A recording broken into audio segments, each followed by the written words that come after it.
Mando season 2. It's my non-spoiler review. Guys, I'll go straight into it. I really like Mando season 2. I like it because, in a sentence, it makes me understand the heart of Star Wars. By that I mean, I feel truly emotionally invested in some of their content now because of this season and this show, and hopefully for the future too. Almost like the MCU, I would argue, in terms of like the continuity for the future, regardless of whether I think things are gonna be good or bad. I'll give an example of what I mean by that. It's my positives. I do have negatives, but I'll get to that. My positives, first positive is family. The bond specifically between Mando and Baby Yoda, it was something that it creeped up on me in terms of me understanding the importance of it. But by the end of the season, or if you've watched to the end, it really does make you feel some type of way. Like realizing that this show isn't at all about the like a bounty hunter with his magic baby. It's a father and son. And then you think about the history of Star Wars, Luke and Vader, Obi and Anakin. I'm sure for Clone Wars fans, Ahsoka and Anakin have many meaningful, touching moments.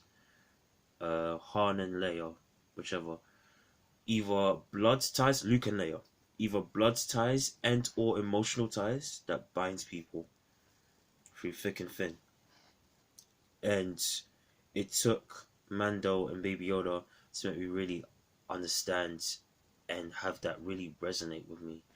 And I'm really thankful to like people like Dave Filoni, to Jon Favreau for writing a lot of these episodes. Also to other people who worked on this season, last season, Deborah Chow, Rick Famuyiwa, Rick Rodriguez, Peyton Reed. There's someone I'm missing, but I can go on. And again, to come straight back to it, it adds to the heart, right?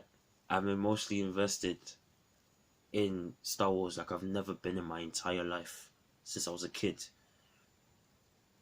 because of Mando and Grogu and the family ties and that family bond, familial bond. Now my second, has a lot to do with the music, actually. There's certain themes of certain newly introduced characters in the season that make me feel some type of way.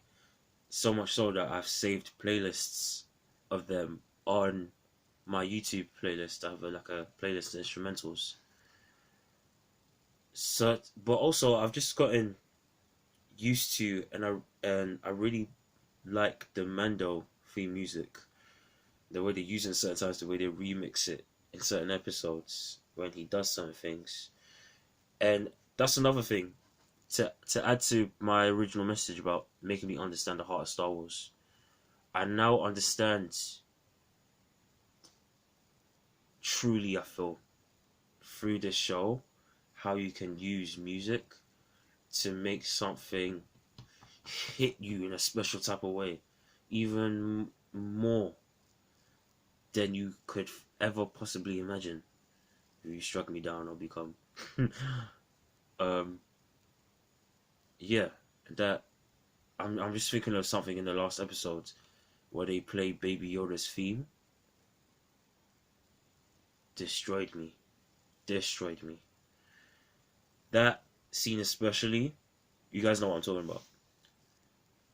It's hard to even think about that music without welling up in tears, because it's too soon to tell. But I'll put it this way: Tony Stark's death ain't shit compared to this. And I was watching Marvel movies since I was 13 years old. Tony Stark is my favorite character in the MCU. Marvel resonates with me far more than Star Wars. It might not look that way in the future. Anyway, but yeah, that makes me, it pulls on my heartstrings, and it makes me understand more it gives me more of an insight into the emotional side of Star Wars, what really drives at the heart. And that's what drives kind of future fandom, not just good lightsaber fights and all that stuff, certain monologues. You have to really feel invested. Emotional stakes as well as physical, right? That's just good writing. So that's another thing. Music, right? Now, those things affect me more than the flaws, but I'll get into the flaws. The flaws, one, I feel like they sideline Mando's character and they make him not as important as he could be. What I mean by that is there are multiple episodes where I feel like Mando isn't. They don't reinforce enough why Mando is an OG in terms of his skill set, in terms of the legend that he's supposed to be. And I feel like they introduce new characters sideline Mando at the expense of introducing new characters and possibly new spin-off shows. And that kind of hurts my feelings. Like, as much as I love certain moments in this season where you see certain characters doing epic things, some that you would never expect it from them because you had a horrible perception. You guys know what I'm talking about. Some who you didn't know a lot about, but you had a decent, good idea about, and now you've seen even more and you love. Some that you never knew, some that are newly created entirely for the show. But regardless, I feel like they need more episodes that hype up Mando's importance and his skill set, his legend. He did something in the first episode of the season, if you guys know what I'm talking about. That's a feat that you associate with the knights of old, right? Why don't I feel like the rest of the season wants to remind you of that? That's some legendary-ish. No, that hurts me. Another issue. Again, even though I like the season, it feels to a fault like if I don't get something, it's because I'm being a bad fan who doesn't watch Clone Wars and Rebels and so on and so forth. And I remember thinking to myself, I did a video about this that you've probably seen the link below. I remember thinking to myself after a certain episode, why are you trying to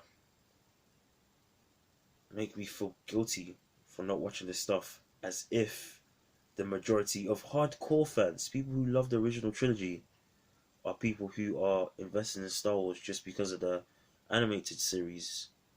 You're trying to tell me that you guys represent. That's how it felt. It felt almost like um, the people who have seen those shows, or it was made to cater in a way that would make you feel like guilt if you hadn't engaged in it.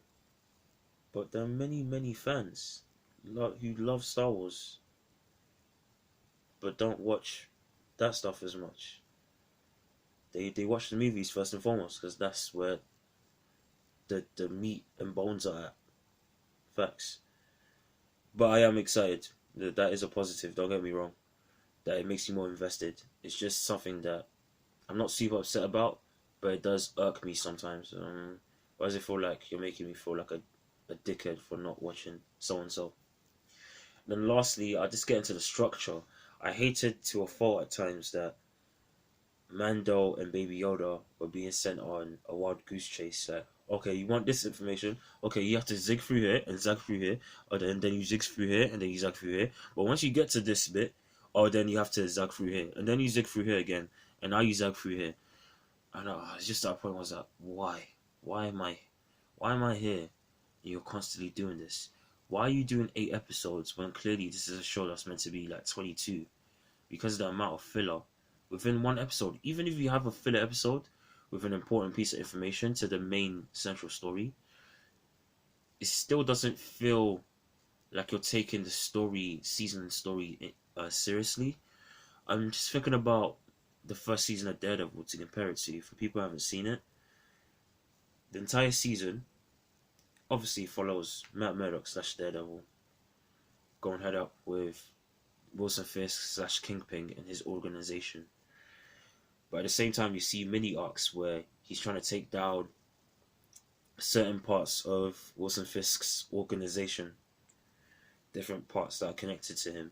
And they're also exploring through the first half of the season Matt's perspective and his background and his storyline, his past, as well as Wilson Fisk's past. You see it like a certain center point where they start to explore that.